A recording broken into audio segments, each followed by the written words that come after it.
No doubt, if you follow social media or you watch any television news, you've noticed that the most common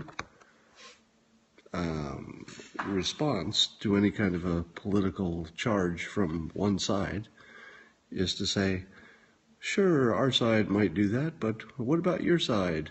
You do it even worse.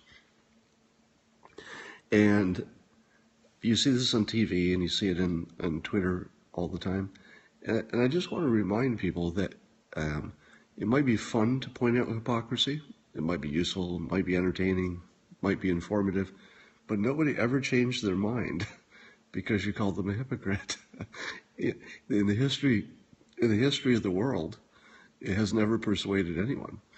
So I don't know exactly why people do it, but you'll see all the pundits do it.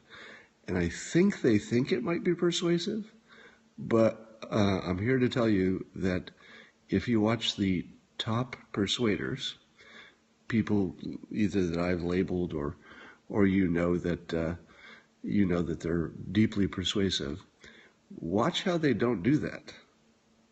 If you've got limited time or limited characters on social media, so if you have limited time on television to say your point, or limited characters on Twitter, limited attention span, you can't say everything that needs to be said. So you want to say the most persuasive thing. My advice is that the hypocrisy claim is the least persuasive thing you could ever say. And here's why. It's sort of obvious when I tell you, right? So let's say somebody says, your political party is a bunch of, they support violence. And then the usual response is, my God, the hypocrisy from that statement. You're such a hypocrite. Your side allowed violence and cheered it in this other context. Now, here's why people don't change sides. Because here's why it's not persuasive. If somebody says you're a criminal, and your response back to them is, no, you're a criminal, you haven't given anybody a reason to change sides. You're both criminals. you basically said, yeah, oh yeah, we're equal.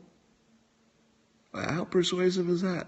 If you want somebody to change sides, why don't you just, instead of saying we're hypocrites, why don't you just say, oh yeah, well, we're so equal that you shouldn't even think about changing sides, because what's the point? We're all the same. What the hell kind of persuasion is that? Isn't the whole point you want them to change sides, to come to your side? So while it's incredibly tempting to point out somebody's persuasion, and if you have all the time in the world, you should certainly do it. But if you're looking at what makes a difference, what changes somebody's mind, what might reframe something in a way that will sink in later and be effective, hypocrisy as a claim, as a counterclaim, or an attack, never persuaded anybody, ever.